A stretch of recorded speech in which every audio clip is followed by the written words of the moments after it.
नमस्कार दोस्तों, आज की अपनी इस वीडियो में हम आप लोगों के लिए माँ अन्नपूर्णा की व्रत कथा लेकर आए हैं। माँ अन्नपूर्णा का महाव्रत मार्गशीर्ष मास के कृष्ण पक्ष पंचमी से प्रारंभ होता है और मार्गशीर्ष शुक्ल पक्ष षष्ठी को समाप्त होता है। यह उत्तमोत्तम व्रत 17 दिनों का होता है और कई भक्त 21 दिनों तक इसका व्रत भी रखते हैं। एक समय की बात है, काशीवासी धनंजय की पत्नी का नाम सुलक्षणा था। जब उसने अन्य सब सुख प्राप्त कर लिए, केवल निर्धनता ही उसके दुख का एकमात्र कारण थी। यह दुख उसे हर समय सताता रहता था। एक दिन सुलक्षणा पति से बोली, स्वामी आप कुछ व्यवसाय करो तो काम चले, इस प्रकार कब तक रहेंगे। सुलक्षणा की बात धनंजय के मन में बैठ गई। वह उसी दिन विश्वनाथ शंकर जी को प्रसन्न करने के लिए बैठ गया और कहने लगा, हे देवादिदेव विश्वेश्वर, मुझे पूजा पाठ कुछ नहीं आता, केवल आपके अधीन हूँ। इतनी विनती करके वह 2-3 दिन तक भूखा प्यासा बैठा रहा। यह देखकर भगवान शंकर ने उसके कान में अन्नपूर्णा की अन्नपूर्णा अन्नपूर्णा इस प्रकार 3 बार कहा। ये कौन है, क्या कह गया।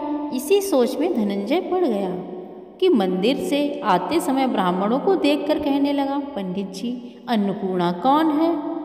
ब्राह्मणों ने कहा, तू अन्न छोड़कर बैठा है तो तू अन्न की ही बात क्यों सोचता है, जा घर जाकर अन्न ग्रहण कर। धनंजय घर गया, स्त्री से सारी बातें कहीं। वह बोली, नाथ चिंता मत करो, स्वयं शंकर जी ने यह मंत्र दिया है तो वह स्वयं ही प्रकट करेंगे, आप फिर जाकर उनकी आराधना करो। धनंजय फिर जैसा का तैसा पूजा में बैठ गया। रात्रि में शंकर जी ने आज्ञा दी और कहा, तू पूर्व दिशा में चला जा।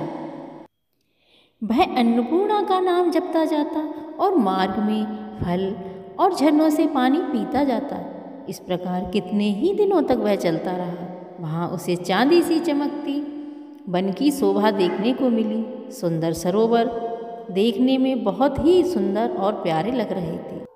उसके किनारे बहुत सारी स्त्रियां झुंड बनाए बैठी हुई थीं। एक कथा सुनती, बाकी सब मिलकर माँ अन्नपूर्णा इस प्रकार बार बार कहती थीं। यह मार्गशीर्ष मास की उजेली रात्रि थी और आज से ही व्रत का आरंभ था। जिस शब्द की खोज करने वह निकला था, वह उसे वहाँ सुनने को मिला। धनंजय ने उनके पास जाकर पूछा, हे देवियों, आप ये क्या कर रही हो। उन सब ने कहा, हम माँ अन्नपूर्णा का व्रत कर रहे हैं। धनंजय ने पूछा, ये व्रत करने से क्या होता है, यह कब किया जाए, कैसा व्रत है और कैसी विधि है, मुझे भी विस्तार से बताइए। वे कहने लगी, इस व्रत को सब कोई कर सकता है। यदि हो सके तो 21 दिन तक उपवास करें। यह भी ना हो सके तो केवल कथा सुनें और प्रसाद लें। निराहार रहकर कथा कहने से, कथा सुनने वाला कोई ना मिले तो पीपल के पत्ते को रख सुपारी या धृत कुमारी वृक्ष को सामने कर, दीपक को साक्षी कर, सूर्य, गाय, तुलसी या महादेव को बिना कथा सुनाए मुख में दाना ना डालें। यदि भूल से कुछ गड़बड़ हो जाए तो एक दिन फिर से उपवास करें। व्रत के दिन क्रोध ना करें और झूठ ना बोलें। धनंजय बोला, इस व्रत को करने से क्या होगा।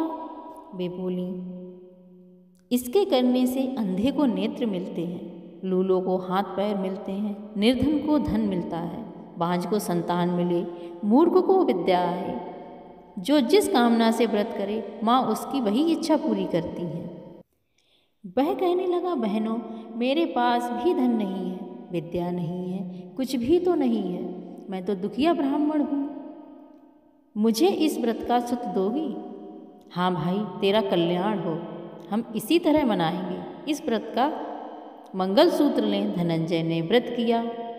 व्रत पूरा हुआ तभी सरोवर में से 21 खंडों की स्वर्ण सीढ़ी हीरा मोती से जड़ी हुई धनंजय जय अन्नपूर्णा अन्नपूर्णा कहता जाता था। वह उन सीढ़ियों से उतरता गया तो क्या देखता है, कि करोड़ों सूर्य के प्रकाशमान अन्नपूर्णा का मंदिर है। उसके सामने स्वर्ण सिंहासन पर माता अन्नपूर्णा विराजमान है। सामने भिक्षा हेतु शंकर भगवान हैं। देवांगनाएं चंबर ढुलाती हैं। कितने ही हथियार बंधे जाते हैं। धनंजय जगदम्बा के चरणों में गिर गया। देवी ने मन का कलेश जान लिया। धनंजय ने कहा, माँ आप तो अंतर्यामी हैं, आपको अपनी दशा क्या बताएं। माता बोली, मेरा व्रत किया है, जा संसार तेरा सत्कार करेगा। माँ ने धनंजय की जिह्वा पर बीज मंत्र लिखा। अब तो उसका रोम रोम विद्या से भर गया। इतना तो तय है कि वह काशी विश्वनाथ के मंदिर में खड़ा है। माँ से वरदान लेकर धनंजय घर आ गया। सुलक्षणा से सब बातें कहीं। माता जी की कृपा से उसके घर में संपत्ति उमड़ने लगी। छोटा सा घर बहुत बड़ा गिना जाने लगा। जैसे शहद के छत्ते में मक्खियाँ जमा होती हैं, उसी प्रकार अनेक सगे संबंधी आकर उनकी बढ़ाई करने लगे। कहने लगे, इतना धन, इतना बड़ा घर, सुंदर संतान नहीं तो इस कमाई को कौन भोगेगा। सुलक्षणा से संतान नहीं है, इसलिए तुम दूसरा विवाह कर लो। अनिच्छा होते हुए भी धनंजय को दूसरा विवाह करना पड़ा और सती सुलक्षणा को सौत का दुख उठाना पड़ा। इस प्रकार दिन बीतते गए। फिर अगहन मास आया। नए बंधन में बंधे पति से सुलक्षणा ने कहलाया कि हम व्रत का प्रभाव से सुखी हुए हैं, इसी कारण यह व्रत छोड़ना नहीं चाहिए।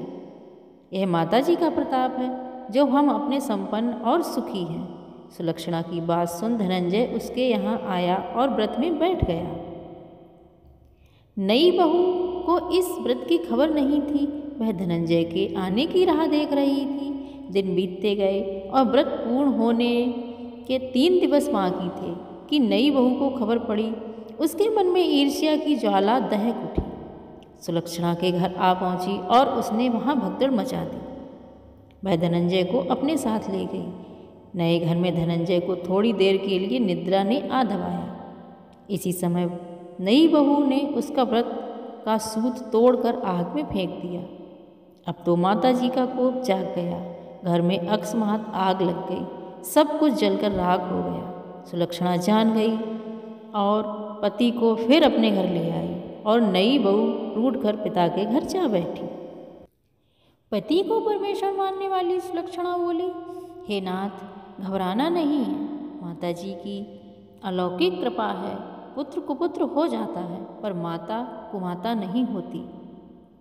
अब आप श्रद्धा और भक्ति से आराधना शुरू करो, वे जरूर हमारा कल्याण करेंगी। धनंजय फिर माता के पीछे पड़ गया। फिर वहीं सरोवर सीढ़ी प्रकट हुई। उसमें माँ अन्नपूर्णा कहकर उतर गया। वहाँ जा माता जी के चरणों में रुदन करने लगा। माता प्रसन्न हो बोली, यह मेरी स्वर्ण की मूर्ति ले, उसकी पूजा करना, तू फिर से सुखी हो जाएगा। जा, तुझे मेरा आशीर्वाद है। तेरी स्त्री सुलक्षणा ने श्रद्धा से मेरा व्रत किया है, मैंने उसे पुत्र दिया है। धनंजय ने आंखें खोली तो खुद को काशी विश्वनाथ के मंदिर में खड़ा पाया। वहाँ से फिर उसी प्रकार घर को आया। इधर सुलक्षणा के दिन चढ़े और महीने पूरे होते ही पुत्र का जन्म हुआ। गांव में आश्चर्य की लहर दौड़ गई। इस प्रकार उसी गांव के निसंतान सेठ के पुत्र होने पर उसने माता अन्नपूर्णा का मंदिर बनवा दिया। उसमें माता जी धूमधाम से पधारी, यज्ञ किया और धनंजय को मंदिर के आचार्य का पद दे दिया। जीविका के लिए मंदिर की दक्षिणा और रहने के लिए बड़ा सा सुंदर भवन दिया। धनंजय स्त्री पुरुष सहित वहाँ रहने लगा। माता जी के चढ़ावे से भरपूर आमदनी होने लगी। उधर नई बहू के पिता के घर डांका पड़ा, सब लुट गया। वे भीख मांगकर पेट भरने लगे। सुलक्षणा ने यह सुना तो उन्हें बुला लिया, अलग से घर में रख लिया और उनके अन्न वस्त्र का प्रबंध कर दिया। धनंजय, सुलक्षणा और उसका पुत्र माता जी की कृपा से आनंद से रहने लगे। माता जी ने जैसे इनके भंडारे भरे वैसे सबके भंडारे भरे। जय माँ अन्नपूर्णा।